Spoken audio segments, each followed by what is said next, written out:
चौथा कंट्री आपके पास आ जाता है इंडिया के इंडिया सोवरेन कंट्री है जी। वो उन्होंने किसी कंट्री को या किसी कतः ज़मीन को या पीस ऑफ लैंड को कंट्री का नाम ही पॉलिटिकल साइंस ने तब दिया when it is considered to be a sovereign country. America ही कंट्रोल कर रहा है। इंडिया खुद मुख्तार है।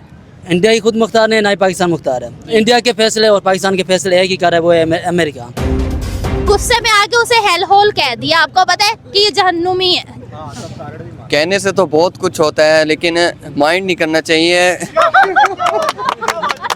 कोई कुछ भी कह रहा है उसको। इंडिया ये है कि वो अपनी कंट्री के लिए कंप्रोमाइज़ नहीं करते।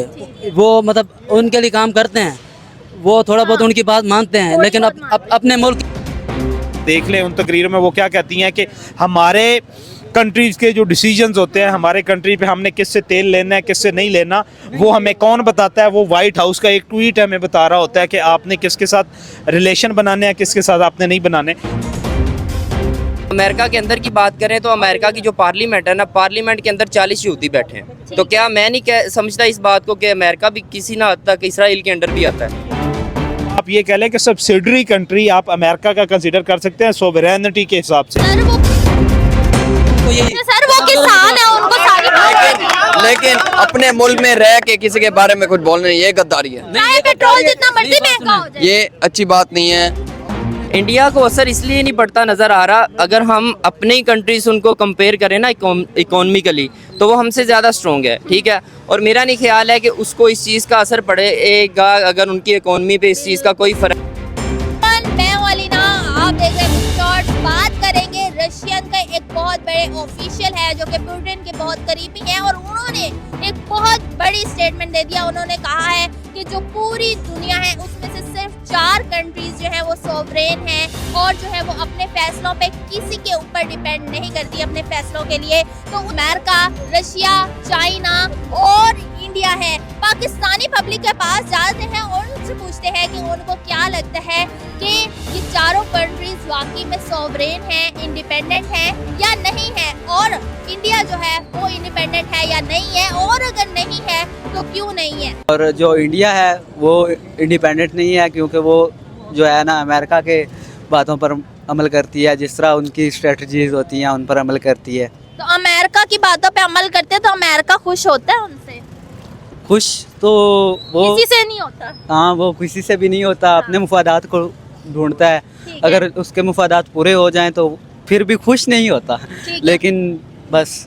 यानी कि आपको लग रहा है कि सिर्फ इंडिया ऐसी कंट्री है जो खुद मुख्तार नहीं है, बाकी रशिया, चाइना और अमेरिका तीनों खुद मुख्तार कंट्री? जी, तीनों खुद मुख्तार कंट्री। अच्छा, इंडिया जो है वो अमेरिका की किन चीज़ों पे चलता है, किन बातों पे चलता है? आपने सुना होगा कि अमेरिका ने मना किया था इंडिया को कि आपने रशियन ऑयल नहीं लेना, उन्होंने फिर भी लिया है। मतलब उन्होंने अपना फैसला खुद किया, उन्होंने अमेरिका की बात नहीं मानी। इसको आप कैसे देखते हैं?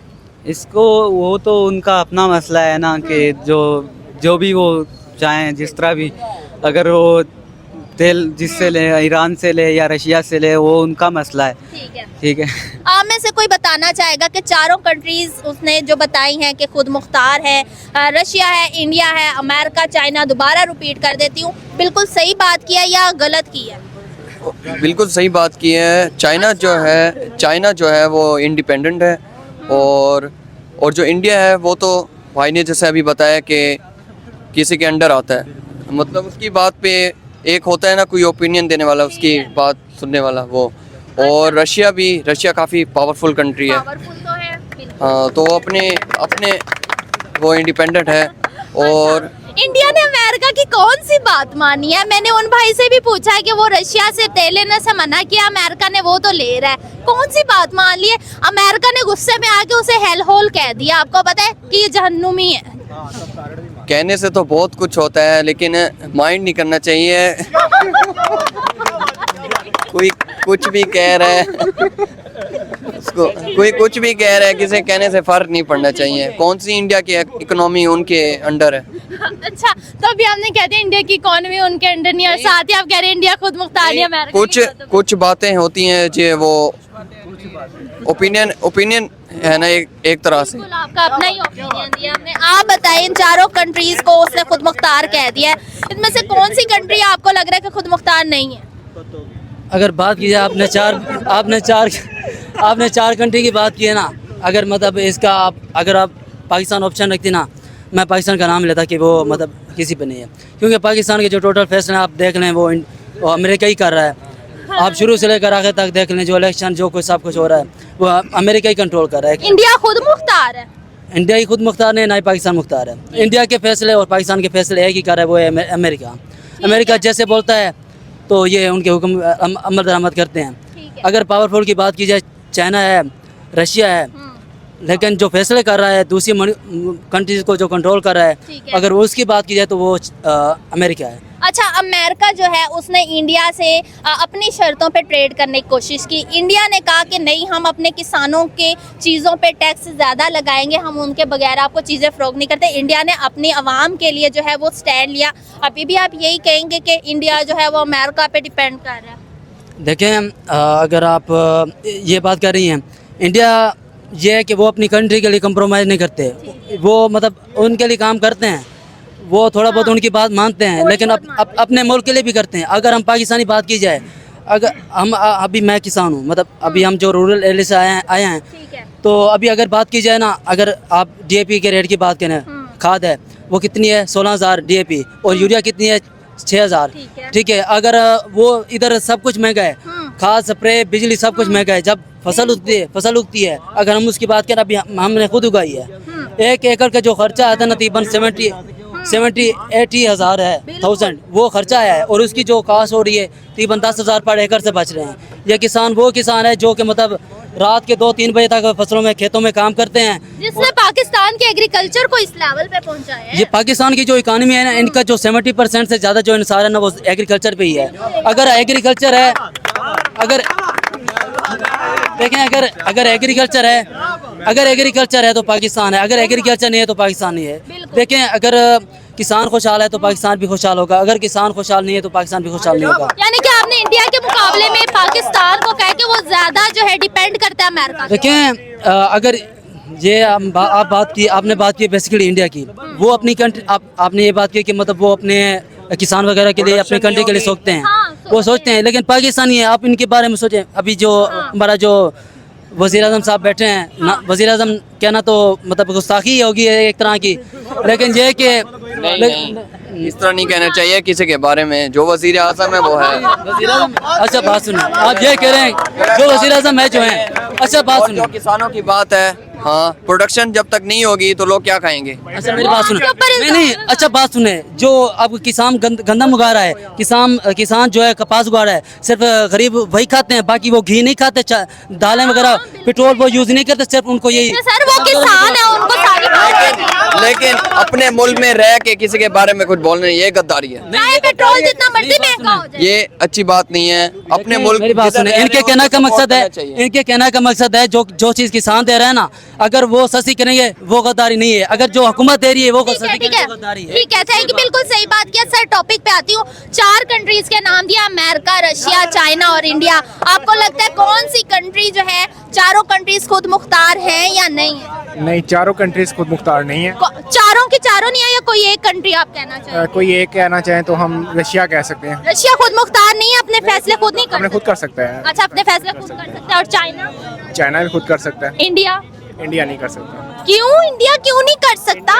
इंडिया बेसिकली अमेरिका के आता है, मसलन उसका अपने आप को हम ही समझता है अमेरिका का, लेकिन वो अपने मुफाद के लिए उसको अपना दोस्त समझता है इंडिया को।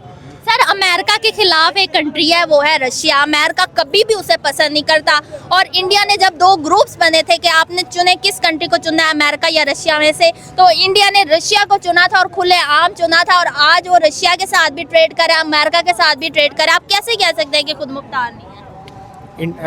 खुद मुख्तार रशिया, इंडिया खुद मुख्तार नहीं है आपने कहा, तो मैं पूछ रही हूँ कैसे नहीं है? वो तो रशिया के साथ भी ट्रेड कर रहा है, आपने कहा अमेरिका की बात मानते हैं। अमेरिका और रशिया में बड़ा कंपटीशन है। अमेरिका और रशिया में कंपटीशन तो है, लेकिन अब उसी की कोई होगा कोई मसलन मफादात के लिए। आपको जैसे मैंने बताया, अमेरिका कभी भी किसी को अपना दोस्त नहीं बनाता मफाद के बगैर। अच्छा ठीक है, और आप में से कोई जवाब देना चाहेगा?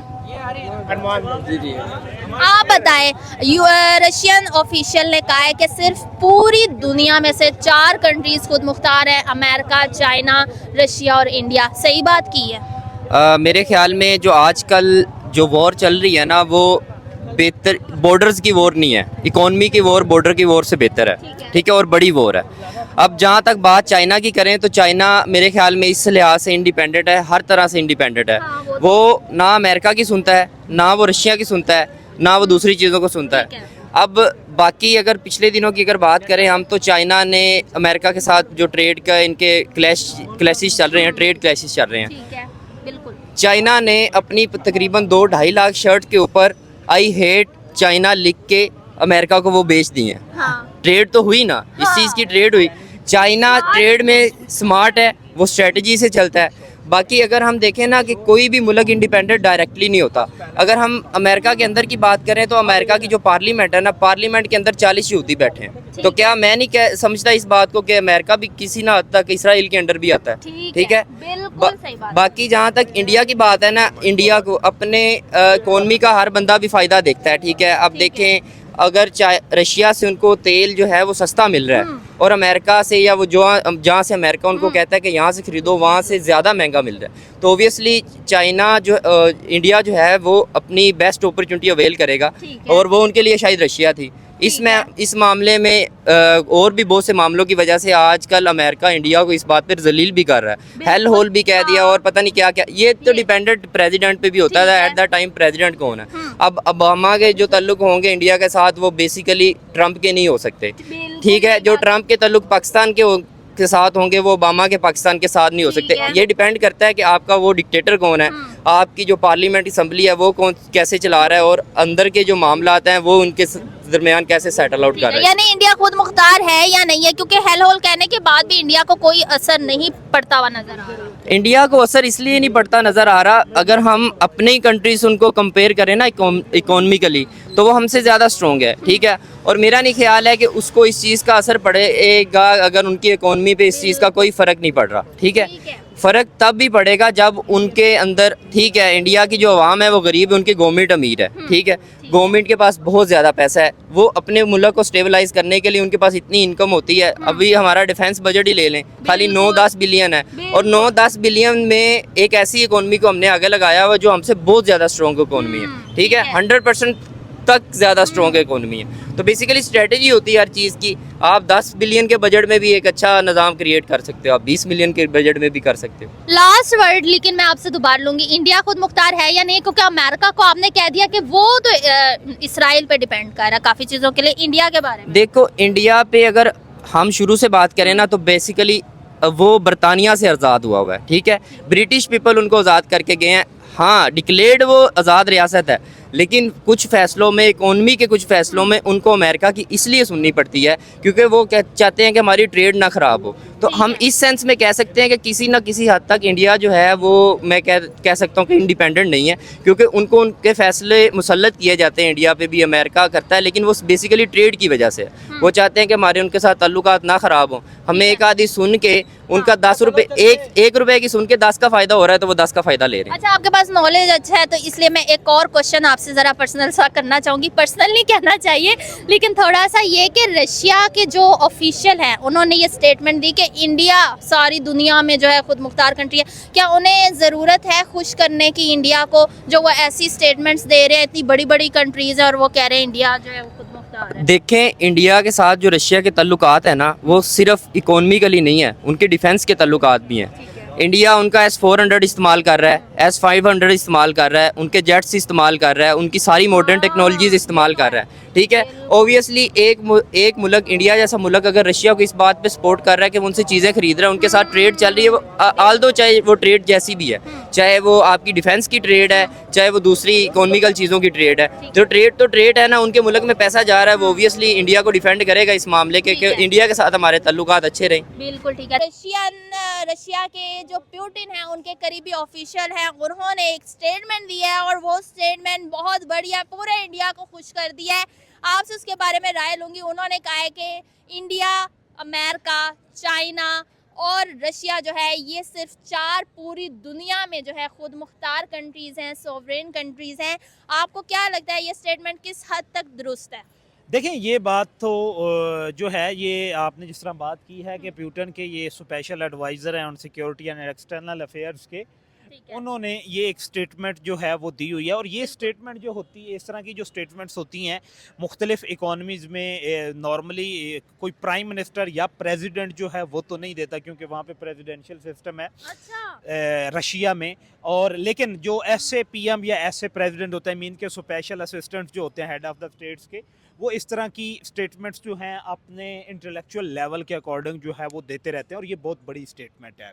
बिल्कुल। नॉर्मली प्यूटिन का करीबी है। हाँ, नॉर्मली थर्ड वर्ल्ड कंट्रीज़ के या अंडर डेवलपिंग कंट्रीज़ के ऐसे पीएम या ऐसे प्रेसिडेंट्स जो होते हैं, उनको ऐसे मींस के स्पेशल असिस्टेंट जो होते हैं वो कभी इस तरह की स्टेटमेंट्स जो हैं वो नहीं देते। सवाल ये है कि व्हाट इज़ इंडिपेंडेंस, ठीक है, बिल्कुल। आपकी आज़ादी क्या है, या आप उसको कह लें कि गैर जानिबदार आप कैसे हैं, उसकी डेफिनेशन जो है।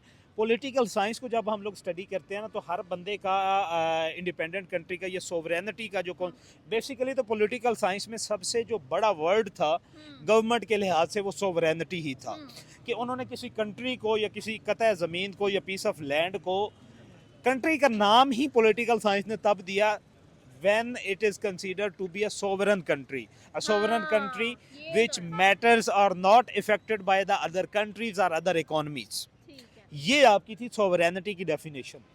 अब आपने ये देखा कि जब से दुनिया बनी है, या पिछले 250-300 सालों के बाद बहुत सारे कंट्रीज़ जो हैं, इवन कि अब जब यूनाइटेड नेशन का क़याम अमल में आया था तो मेरे ख्याल में 51 कंट्रीज़ थे। अब यूनाइटेड नेशन में 190 कंट्रीज 3 ऑब्जर्वर स्टेट्स हैं वो, कि मीन के 300 साल की अगर आप तारीख देखें ना दुनिया की, तो उसमें बहुत सारे कंट्रीज जो हैं वो कॉलोनियलिज्म से निकल के इंडिपेंडेंस की तरफ या सोवरेनिटी की तरफ गए हैं। कि एक कंट्री क्या होता है कि उसके पास सोवरेनिटी हो सबसे पहला, दूसरा उसके पास एक पीस ऑफ लैंड हो स्पेसिफिक, ठीक है। तीसरा वहाँ पे पॉपुलेशन हो, हाँ। मीन्स के आबादी का होना ज़रूरी है, ये तो और है। चौथा वहाँ पे कोई गवर्नमेंट मौजूद हो, कोई ऐसा हेड हो, कोई ऐसा इंतज़ाम मौजूद हो जो कि रियासत के मामलात जो है वो चलाए। बिल्कुल अब सही उन्होंने बात ये कहा कि अमेरिका इटसेल्फ एक सोवरेन कंट्री है, सोवरेन कंट्री के साथ साथ वो सुपर पावर भी है, उस ये कंसीडर किया जाता है कि वो सोवरेन कंट्री है, मींस के वो अपने डिसीजन में America is not answerable to anyone while taking any decision. बिल्कुल। Maybe he took a decision regarding a war, maybe he took a decision regarding economic war, maybe he took a decision regarding immigration war with the different countries. But the है। question is now in a current situation, either America is a sovereign or independent country, his economy, his decision is not affected by the other countries. American decision is also affected by the other countries, and you know what the country war is. Which country who affect the United States decisions? The only country in the history of the world, which is Israel. आपने ये देखा है कि Iran और America की जो जंग है, अमेरिका की क्या ईरान के साथ दुश्मनी है? सर, अमेरिका का अपना भी तो कोई दिल है ना, जो अपना अगर उसका दिल- एक उनकी सपोर्ट मिल गई इसराइल की, उन्होंने अब उसका अपना दिल की आप बात करते हैं, उनकी अपनी सोवरेनिटी की बात करते हैं। अमेरिका ने पूरी दुनिया में जितनी भी जंगें स्टार्ट की हैं, सारी जंगें अभी तक अपने इस बेबी को खुश करने के लिए, इजराइल को खुश करने के लिए 6 कंट्रीज पे वो जंग इम्पोज कर चुके हैं। शाम, ईरान, इराक, लीबिया, उसके साथ साथ बैतुल मक़दस यानी कि गज़ा, 5-6 कंट्रीज पे सिर्फ और सिर्फ अमेरिका जंग इम्पोज कर चुका है। सिर्फ किसको? कि इजराइल लॉबिंग करता है, इजराइल उसको बाउंड करता है। आपको पता है कि अमेरिकन इलेक्शन में more than 60 and less than 70% जो फाइनेंशियल सपोर्ट होती है वो इजराइल की होती है। कोई भी अमेरिकन प्रेसिडेंट जो है वो इजराइल की विल के अगेंस्ट प्रेसिडेंट नहीं बन सकता अमेरिका का। जब तक इजराइल सपोर्ट नहीं करता, इजराइल फंडिंग नहीं करता, कोई भी, चाहे डेमोक्रेट्स हो जाएं चाहे रिपब्लिकन्स हो जाएं, उनमें से कोई भी प्रेसिडेंट जो है वो वाइट हाउस में नहीं आ सकता, इवन के ओवल हाउस में भी नहीं आ सकता कोई भी प्रेसिडेंट। आप जब से इजराइल बने, आप इजराइल ने 1982 के इलेक्शंस के बाद हर प्राइम मिनिस्टर, हर प्रेसिडेंट जो है अमेरिका का, वो इजराइल की आशीर्वाद से व्हाइट हाउस में जाता है। क्या है ऐसा इजराइल के पास? इजराइल के पास पैसा है, लॉबिंग है, उनके पास टेक्नोलॉजी है। ऐसा अमेरिका के पास ही भी नहीं है। है, अमेरिका के पास नहीं है। अमेरिका की इकोनॉमी में इंजेक्शन जो है मोर देन 40% वो इजराइल की है। आपकी बड़ी बड़ी आईटीज कंपनीज जिस पे वो राज कर रहे हैं पूरी दुनिया में इसराइल के पास है। बड़े बड़े ब्रांड्स जिन पे वो इवन कि जो उनकी मिलिट्री टेक्नोलॉजी या मिलिट्री इंडस्ट्री है उसमें भी सबसे ज़्यादा कॉन्ट्रीब्यूशन अच्छा, इसराइल वैसे का आपकी बात, सॉरी काट रही हूँ, लेकिन आपकी बात से मेरे जहन में एक सवाल आया कि फिर अमेरिका सुपर पावर क्यों है? और जब ये बात आती है कि अमेरिका हट जाएगा, सुपर पावर नहीं रहेगा, तो दूसरे नंबर पे चाइना का नाम आ जाता है। जो बातें आप बता रहे हैं इस हवाले से, तो इसराइल को सुपर पावर होना चाहिए। इसराइल की सुपर पावर नहीं, इसराइल का मसला यह है कि इसराइल के पास इतना इतना कैपिटल नहीं है, इसराइल के पास इतना जियोग्राफी नहीं है, इसराइल के पास इतनी पब्लिक नहीं है, ठीक है। इसराइल के पास है सिर्फ मुसाद। तो इस मेरे इन आर्गुमेंट्स पे कोई बंदा काउंटर कर ले, हाँ वो सुपर पावर भी नहीं रहा, सुपरियरिटी उसकी जो अभी 21वीं सदी में बाकी थी वो ईरान ने खाक में मिला दी ठीक है। है। अमेरिका भी सुपर पावर नहीं है। आप दूसरी साइड पे आ जाएं रशिया की तरफ, हाँ रशिया को आप लोग कह सकते हैं कि वो सोवरेन कंट्री है। ठीक है। रशिया का डिसीजन रशिया के अलावा किसी भी कंट्रीज, कोई भी कंट्री इफेक्ट नहीं कर सकता, कोई भी कंट्री रशिया को बाउंड नहीं कर सकता कि वो कोई डिसीजन ले और वो कंट्री उन्हें इम्पोज करे कि उस डिसीजन को आप रिवर्ट बैक करें। वो किसी डिप्लोमेटिक रिलेशन की बुनियाद पे, इकोनॉमिक इंटरेस्ट की बुनियाद पे कोई फ़ैसले अपने जो हैं वो इम्पेक्ट करवा लें दूसरे कंट्री से, अदरवाइज़ वो रशिया के अलावा जो है वो रशिया के अलावा इटसेल्फ कोई कंट्री नहीं कर सकता। चाइना के साथ उनके अच्छे रिलेशंस हैं, चाइना उन्हें नेगोशिएशन टेबल पे अगर लेके आ जाता है तो फिर बात जो है वो मानी जा सकती है। तीसरी जगह पे आप आ जाएं, इसराइल की बात की है आपने, तीसरा कंट्री जो है या सॉरी चाइना इटसेल्फ वो बिल्कुल सोवरेन कंट्री है, इसमें कोई शक नहीं है। चाइना जो है वो इकोनॉमी में, वो मिलिट्री में सोवरेन है, वो इकोनॉमी में सोवरेन है, वो मैन पावर में सोवरेन है, वो जियोग्राफी में सोवरेन है, वो पॉपुलेशन में सोवरेन है। तो चाइना के बारे में हम लोग कह सकते हैं कि वो सोवरेन कंट्री है। चौथा कंट्री आपके पास आ जाता है इंडिया के, इंडिया सोवरेन कंट्री है जी। वो उसके सोवरेनिटी की फिर अगेन डेफिनेशन क्या कि उस पे किसी कंट्री की विल इम्पोज नहीं हो सकती। तो पिछले 1 साल से आप लोग देखें टैरिफ लगता है, कम होता है, लगता है, कम होता है।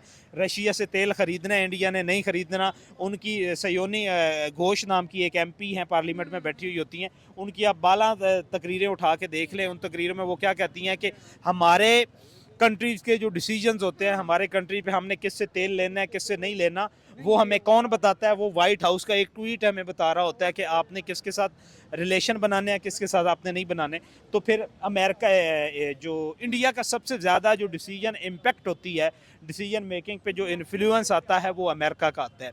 तो इंडिया को आप ये कह लें कि सब्सिडरी कंट्री आप अमेरिका का कंसीडर कर सकते हैं सोवरेनिटी के हिसाब से। सर वो कहते हैं कि हम जो है अफेक्ट नहीं होने देते, अमेरिका जो मर्जी कह ले। जब पिछली बार ये ऑयल लेने की बारी आई थी तो जो खबरें फैली थी कि उन्होंने रशिया से ऑयल लेना बंद कर दिया है, वो भी उनके एक मिनिस्टर ने ये कह दिया था कि भाई ऐसी कोई बात नहीं है। और आज तक वो इस चीज़ को मानते भी नहीं है कि हमने कभी ऐसा किया हो कि अमेरिका कहने पे हमने बिल्कुल ही तेल लेना बंद। देखिए ले ना, क्रूड ऑयल ले रहे हैं ना उनसे, क्रूड ऑयल ले रहे हैं ना, पेट्रोल लें, डीजल लें, मिट्टी का तेल लें, मोबाइल ऑयल लें, फिर पता चले ना। अभी तो वो कुछ भी। सर जब उनके पास अपनी रिफाइनिंग फैक्ट्रीज हैं तो वो क्यों उधर से लेना? देखिए वहाँ से रिफाइन हुआ उनको सस्ता मिलेगा ना। और अभी भी काम पे भी किसी भी लेवल पे आप इंटरनेशनल लेवल पे जाके वो कहीं पे कोई अपने एग्रीमेंट प्रेजेंट करते हैं कि हम जी ट्रेड रिलेशन में हैं रशिया के साथ, नहीं है। अच्छा। वो कहीं पे भी जाके वो कहते हैं कि ब्लैक मार्केट से वो ले लेते हैं, कंट्री टू कंट्री वो स्टेट्स पे डाल देते हैं कि हमारी भारत की 29 स्टेट्स हैं, उनके पास इंडिपेंडेंस है तो वो ले लेती हैं। अभी भी ब्लंटली तो इंडिया ने कभी भी कहीं पे एक्सेप्ट नहीं किया कि हम ट्रेड रिलेशन, हम ऑयल जो है वो रशिया से ले रहे हैं और अपनी कंजम्पशन जो है अगर वो लेना चाहें तो सारा का सारा ऑयल वो रशिया से खरीदे। फिर क्यों गल्फ कंट्री से लेते हैं, GCC कंट्री से क्यों लेते हैं अमेरिका से? अमेरिका कहता है कि उधर से लेना है 20%, तो फिर टोटल कंजम्पशन का 40% हमारे से लेना और अमेरिका से महंगा भी लेते हैं। तो फिर वो कहाँ पे हो गया सोवरेन? सर ये हर कंट्री की पॉलिसी होती है ना कि वो किसी एक कंट्री पे पूरा अपने आप को डिपेंड नहीं करते, ताकि एकदम से अगर कोई इशू हो जाए तो फिर उनके पास और चांसेस भी। देखें दूसरे कंट्रीज के साथ उनके रिलेशन खराब तो नहीं है ना, ये तो ख़राब तो कोई नहीं है। तो वो अगर चले वो नहीं लेते तो वो 40% रशिया से ले ले, वो 50% रशिया के साथ तो बॉर्डर टू बॉर्डर उन्होंने आने, इतना लंबा चक्कर भी काट के आने की ज़रूरत नहीं है ना। अब ना हुरमज़ वाले चक्कर जो है ये काटने पड़ते हैं। तो अगर हम आपकी कंक्लूड करें आपकी डिस्कशन को, तो अमेरिका सुपर पावर नहीं है, सोवरेन कंट्री नहीं है, इंडिया सोवरेन कंट्री नहीं है, रशिया पार्शली सोवरेन कंट्री है, और China is the only country who is considered to be the sovereign country and the whole world is accepting that China is the only country in the world which is considered to be the sovereign country. अच्छा, वैसे हमने oil की बात किया तो इससे मेरे जहन में एक और सवाल आया है कि जब रशिया के ऊपर सैंक्शंस लगी थी अमेरिका की तरफ से, तो रशिया मजबूर हो गया था कि अपना ऑयल जो वो अच्छी खासी कीमत पे डिफरेंट कंट्रीज को देता था वो सस्ता करने पे मजबूर हो गया था। आपको नहीं लग रहा कि एक तरह से फैसला अफेक्ट हुआ, अगर इंडिया भी उससे ऑयल ना लेता तो फिर वो कहाँ जाता? देखिए उसमें आप उनके यूरोप के साथ अच्छे रिलेशंस है, ठीक है। उनका बहुत ज़्यादा ऑयल की खपत जो है वो चाइना में है।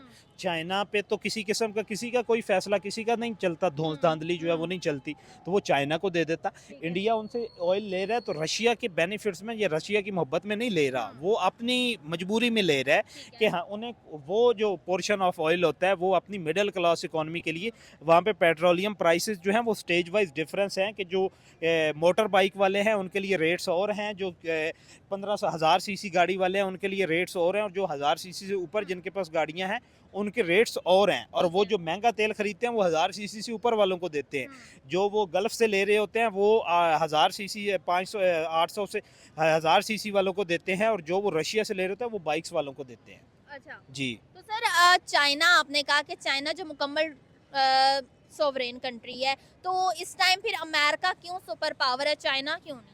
देखिए चाइना नंबर 1 इकोनॉमिक पावर जो है वो तो बन ठीक है। चुका है।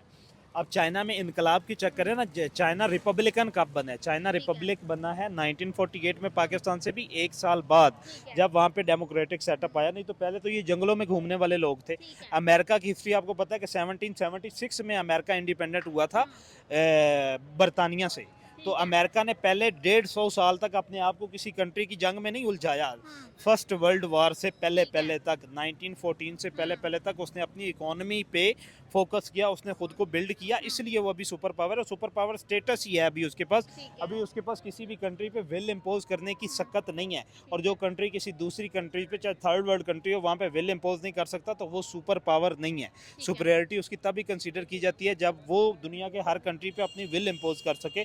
वो तो चंद छोटे मोटे कंट्रीज पे कर सकता है, तो फिर सुपर पावर नहीं है। अच्छा, सोवरेनिटी के अंदर बहुत सारी चीजें आती हैं। आपने एक चीज बताई कि वो अपने फैसलों के लिए किसी और पे डिपेंड नहीं करता, और भी बहुत सारी चीज आती हैं, जैसे कि एक कंट्री के अंदर उसकी अपनी प्रोडक्ट्स कितनी बनती हैं, वो उनको इंपोर्ट करने के लिए किसी और कंट्रीज पे डिपेंड करता है कि नहीं। देखिए, आपकी इकोनॉमी आज़ाद होगी तो आपकी सोवरेनिटी बनेगी ना। देखें मैंने जो आपको डेफिनेशन दी है ना, दुनिया पॉलिटिक्स या पॉलिटिकल साइंस के किसी बंदे को उठा के उससे पूछ लीजिएगा, कोई बंदा मुझे चैलेंज कर दे, मैं उसको प्रूव करूंगा कि जो मैंने एक आसान सी और आम फहम डेफिनेशन दिया ना सोवरेनिटी की, कि वो मुल्क जिसके फैसले किसी दूसरे मुल्क की वजह से इफेक्ट नहीं होते, वो कंट्री है सोवरेन।